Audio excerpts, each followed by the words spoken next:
Hello and welcome to the Kayden Gordon Show, today's best country mix. Joining me right here today is Phil Matthews. Phil, how are you? I'm good. How are you? I am wonderful. Thanks so much for taking the time to come on today. Thank you for inviting me, and hello to all your viewers, wherever you are in the world. So let's get started by getting to know you a little bit and how you got started in music. Okay, how long have you got?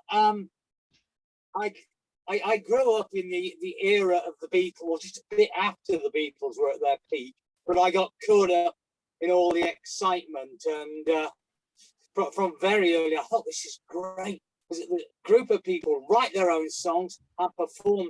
I want a bit of this, and I want to do this. And so, from the age of about 14, I got a guitar, learned to play the guitar, and started writing songs. And no one's ever stopped me. So here I am still. What do you most enjoy about music? I love I love the buzz of creating stuff. I mean, just sitting with the guitar, I can happily sit in a room on my own, strumming away songs I've written and pop classics and what have you, bit of anything.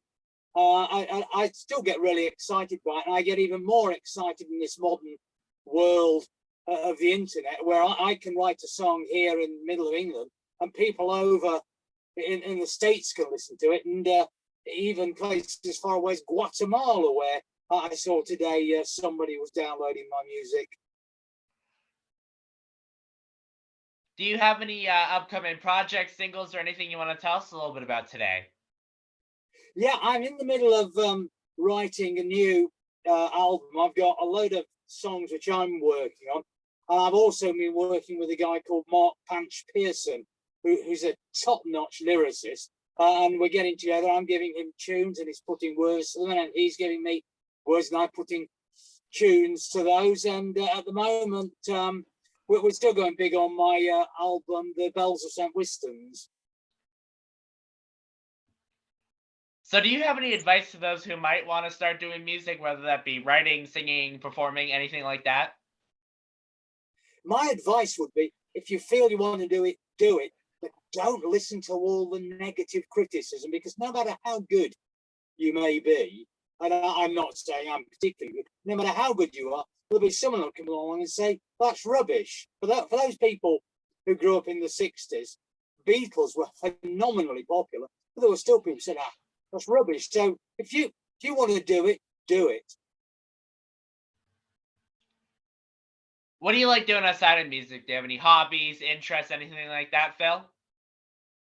Yeah, for years, I was actually, my job was was as a sports commentator, commentating on football or soccer, as you would say over in the States. And I love watching sports. I always loved watching before I got a chance to work in the media, and I still love doing that. So that takes up a lot of my spare time as well.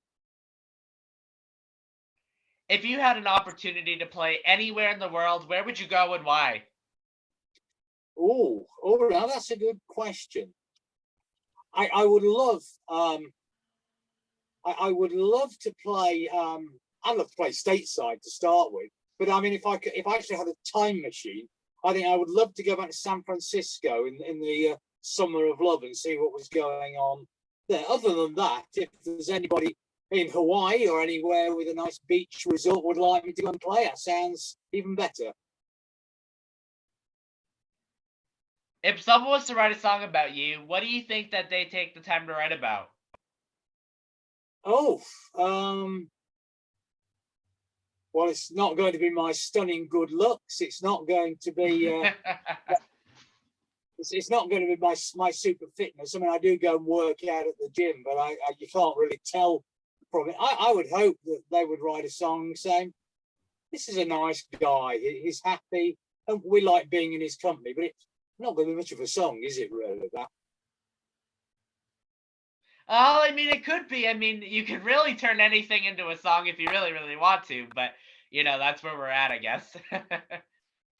Yeah, that is true. And I've written songs on some very strange subjects. So I suppose why not somebody write about me? I look forward to to your viewers, listeners, whatever, sending them through, and we'll see what we get.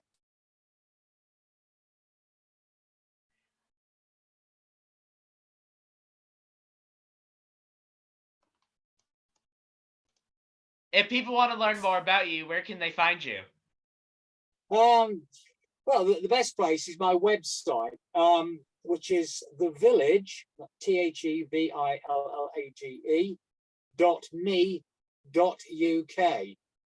Rather stupidly, I played in bands for many years, and then the last band finally fell apart as one of our members died and other people lost heart, and I suddenly found myself going out solo and recording solo, because I've got a studio at home and I'm actually talking to you now from my studio.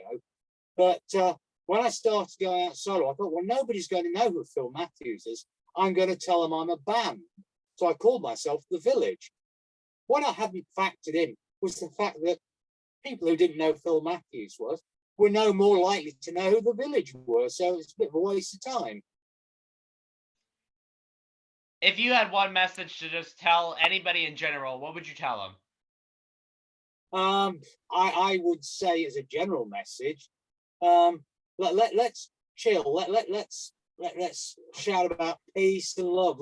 I know it's a bit 60s, a bit hippie, but if more people were actually focused on love and peace, then perhaps we'd be in a better place as a world. Absolutely, that is so true.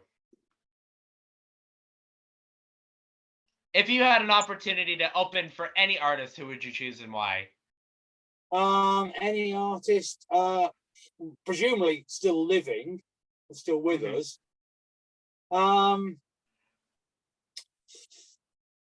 That again is a very good question. I mean, I love the Beach Boys, but whether they would want one bloke on his own opening for them.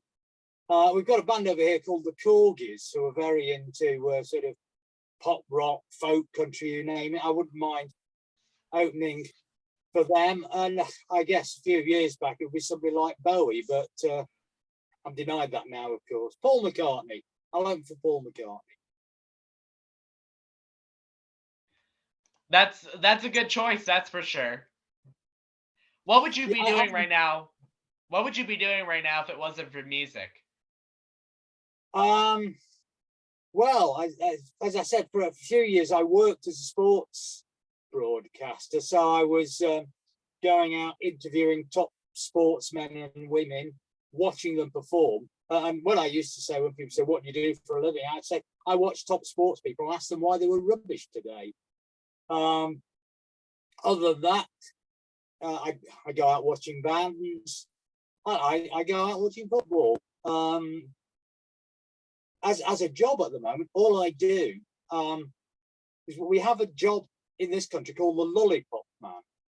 What that is all the local junior schools, a lot of the children and their parents, because they're fairly close to the school, will walk to the school from home, but have to walk across a busy road. And my job is to stand in the middle of the road with a stick, telling the traffic to stop, so I can get the children and the adults safely over. So I'd be doing that as well, but not this time of night. Yeah, definitely a day job, that's for sure. It is. It gets a bit dangerous at night because they can't see me. Phil, is there anything that I forgot to mention that you would like to mention today on the show? I would just remind everybody that I do have an album out called The Bells of St. Wistons, which they can get through go to Bandcamp. I've got a Bandcamp page. You can check all my music there, and the address there is thevillage2.bandcamp.com. Or if you've got any questions, contact me by my website. I gave you the address earlier, thevillage.me.uk. Be nice to hear from people. But other than that, I don't want to come over as a hard sell. Phil Matthews, thank you so much for taking the time to come on the Kayden Gordon Show, today's Best Country Mix. We definitely appreciate your time and support. So thank you so much for your time. We appreciate it, for sure. Thank you for having me, and thank you, and goodbye, everybody.